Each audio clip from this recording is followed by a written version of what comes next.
안녕하세요 여러분, 문지입니다. 오늘 영상에서는 제가 영국에서 회사 생활을 하면서 한국에서 직장 다닐 때랑은 이런 점들이 진짜 다르구나 싶었던 것들에 대해서 한번 짚어보려고 합니다. 첫 번째, 연봉 협상은 말만 협상이 아니고 정말로 협상입니다. 제가 한국에 있을 때도 이제 회사를 다니면서 매년 연봉 협상을 하긴 했어요. 근데 실질적으로는 제가 일을 얼만큼 잘했느냐가 반영이 돼서 연봉이 오르는 게 아니고 그냥 물가 상승률에 따라서 물가 상승률만큼만 올랐고요. 그러다 보니까 매년 내가 내 커리어를 이렇게 열심히 발전을 시키면 내 연봉이 오르는구나 라는 그런 기분을 받지를 못했어요.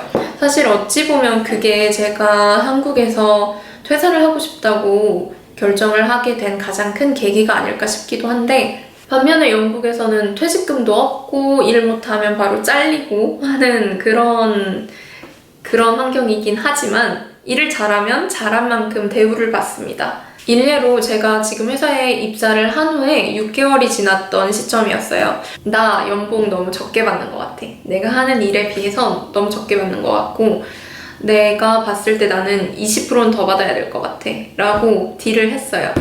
이제 매니저는 약간 당황을 합니다. 얘가 갑자기 입사한 지 6개월밖에 안 된 애가 연봉을 올려달라고 하니까 약간 당황을 했어요. 그러면서 이게 1년간 그 예산이 다 짜여져 있기 때문에 네가 그렇게 올려달라고 해서 바로 올려주기는 어려울 수도 있다. 하지만 네가 일 열심히 하는 거 알고 여태까지 퍼포먼스도 너무 만족스럽게 잘 냈고 하기 때문에 윗선에 이야기를 해보겠다 라고 그 자리에서 그렇게 답을 줬어요. 그러고 나서 한 2주였나 아니면 4주? 그 다음 원투원이었던 것 같은데 거기에서 얘기를 하더라고요. 윗선에서 네 연봉 올려주는 걸 동의를 했다 라고. 그래서 사실 저는 제가 20%를 던졌지만 그 20%를 다 받을 수 있을까? 하는 생각이 있긴 했어요. 근데 결론적으로는 1년에 걸쳐서 처음 말했을 때 10%를 올려줬고요. 그리고 그 다음 6개월이 지난 시점에 10%를 더 올려줘서 1년 만에 20% 연봉 상승을 이루게 됩니다. 어쨌든 연봉 협상이 내가 일을 열심히 하면 그에 대한 보상으로서 협상이 가능하다는 점이 정말 인상 깊었고, 한국에서는 솔직히 제 생각에는 20% 정도의 연봉 인상은 직급이 올라가더라도 한 회사에서는 불가능해요. 그리고 대기업을 다니면서 느꼈던 점 중에 가장 회의감이 들었던 것도 연봉 인상률이 직급에서 직급이 오르는 시점에 연봉 인상률이 정해져 있고 내가 얼마나 뛰어나게 일을 잘하는 사원이건 내가 얼마나 일을 뛰어나게 잘하는 대리건 그게 중요하지가 않아요. 개인의 퍼포먼스와 연봉이 비례할 수 없다는 점, 그런 부분에서 약간 스트레스를 받았었는데 아무래도 해외 취업을 하고 가장 좋은 점은 내 능력만큼 인정을 받을 수 있다. 금전적인 보상으로 인정을 받을 수 있다는 게 아무래도 가장 좋은 점이 아닌가 싶어요. 그리고 두 번째, 직급과 나이가 비례하지 않습니다. 한국의 기업 문화는 대부분 상당히 수직적이죠. 그래서 부장 밑에 과장, 과장 밑에 대리, 대리 밑에 사원, 이게 항상 무척 수직적이고 계층적이에요.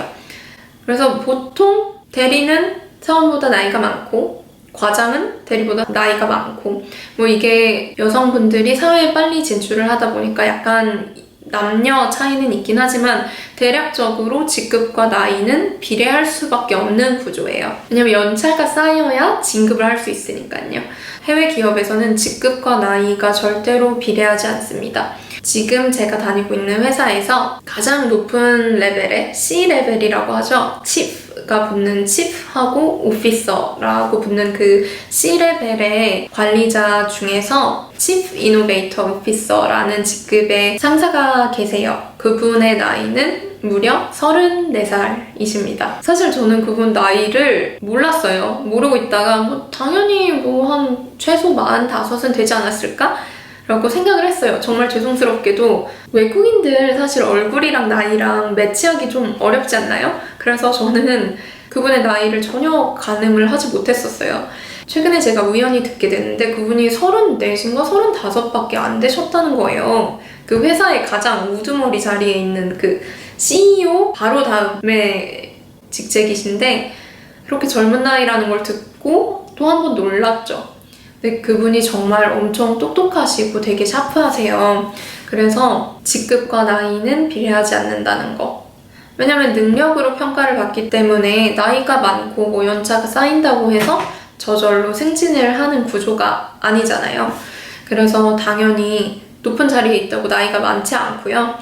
그래서 직급과 나이는 비례하지 않는 점이 상당히 충격적으로 다가왔습니다. 그리고 세 번째, 상사한테 말대꾸 해도 됩니다. 이거는 뭐 요즘 한국 기업 문화는 어떤지 모르겠어요. 근데 제가 회사 다닐 때만 하더라도 뭐 상사, 뭐 직속 상사랑은 그래도 조금 편하게 대화를 할 수 있죠. 근데 되게 높은, 예를 들어 매니저의 매니저, 이런 부장님급에서 어떤 회의를 하면서 결정을 내려요? 그럼 그분 말에 토다는 경우가 있나요? 근데 여기서는 계급장이 중요하지 않아요. 계급장이 높다고 해서 항상 옳은 말만 하는 게 아니라는 거를 너무나도 다들 잘 받아들이는 분위기고, 그래서 더 자유로운 토론, 자유로운 아이디어 캐시 이런 것들이 가능하고 저는 그게 정말 너무 좋더라고요.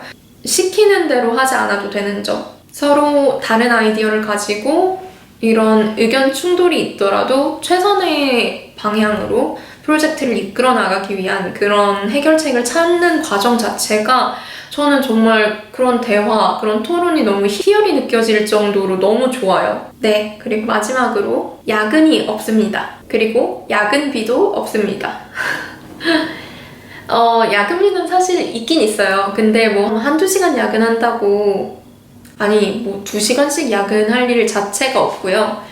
2시간 정도 야근하는 경우에는 뭐 그 다음날 늦게 출근하거나 이런 식으로 플렉서블하게 조정되는 경우가 있긴 한데 저는 야근비를 신청하는 사람을 한 명도 본 적이 없어요. 근데 이것도 사실 인더스트리마다 좀 달라요.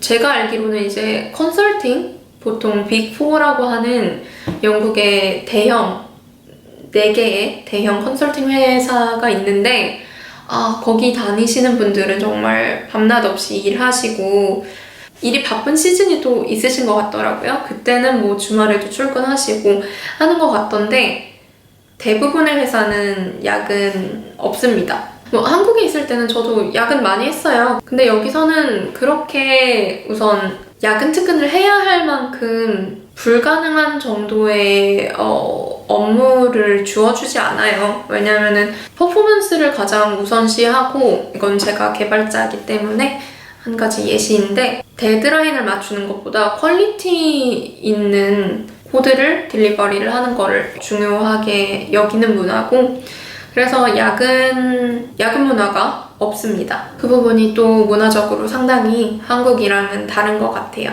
네, 여기까지 한국에서의 회사 생활할 때와 영국에서 회사 생활하면서 느꼈던 약간 문화 충격 받았던 부분들에 대해서 살펴봤는데요. 한 가지 더 말씀드리고 싶은 거는, 만약에 해외 취업을 이미 하신 분이라거나 아니면 해외 취업을 생각하고 계신 분이라면 본인을 가장 중요하게 생각하는 그런 태도가 정말 중요한 것 같아요.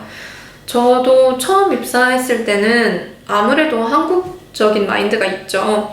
야근이라도 해서 이거는 데드라인 맞춰야 돼 해서 집에서도 일했고 주말에도 가끔 노트북 가져와서 일하고 했어요. 근데 내가 이렇게 한다고 해서 여기서는 그 야근하는 거를 막 대단하게 여겨주거나 또 야근해서까지 일을 하는구나, 기특하다 라는 시선으로 바라봐주지는 않더라고요.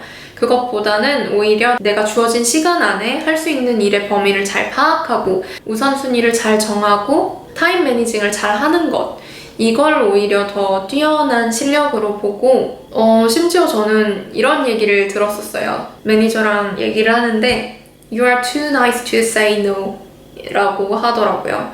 너 일 잘하고 시키는 일 다 받아주고 이런 건 좋은데 너의 커스터머들이 일을 너한테 줬을 때 무조건 yes 하고 빨리 해줄게 라고 대답하지 말라고 하더라고요. 그 의미가 뭐냐면은 저는 이제 그 프로젝트를 진행하면서 주어진 일들이 있잖아요. 근데 그 외에도 다른 부서에서 나 이거 좀 빨리 해줘. 또 다른 동료가 나 이거 좀 해주면 안 될까? 라는 일들이 어쩔 수 없이 회사 안에서 계속 일어나잖아요. 근데 이랬을 때 한국에서는 그 부탁한 상대가 상사예요. 그 부탁한 상대가 나의 클라이언트예요. 이러면은 내 일은 물론 주어진 시간 안에 끝내야 되지만 그 일을 먼저 보통은 해주죠. 이거 빨리 해드릴게요. 빨리 해드리겠습니다. 하고 바로 하고 내 일은 그 외에 야근 시간, 특근 시간 쪼개서 일을 하잖아요. 근데 여기서는 그게 전혀 스마트한 업무 방식이 아니고 만약에 그렇게 누가 너한테 일을 부탁하잖아? 그럼 너 리소스가 지금 충분하지 않다고 말해. 매니저랑 상의 먼저 해보겠다고 말해. 이런 식으로 조언을 해주더라고요. 그래서 업무 방식 자체가 한국과는 상당히 차이가 있구나 이런 걸 많이 배웠고 사실 지금도 no라는 말을 그렇게 잘하지는 못해요. 저도. 근데 해외에서 직장 생활을 하면서도 한국에서 해왔던 방식 그대로 하게 되면 너무 빨리 번아웃이 올 수 있고 또 내가 일하는 만큼 그에 대한 보상이나 평가가 뒤따르지 않았을 때 약간 속상한 마음? 이런 게 생길 수 있더라고요. 그래서 그런 걸 잘 고려하셔서 이런 밸런스를 잘 맞추시면 정말 좋을 것 같아요. 네, 그래서 여기까지 오늘 제가 영국에서 회사 생활을 하면서 느낀 해외 취업 문화 충격 포인트들 이렇게 살펴봤습니다. 영상 재밌게 보셨으면 좋아요랑 구독 버튼 꼭 눌러주시고요. 그럼 다음 영상에서 만나겠습니다. 안녕!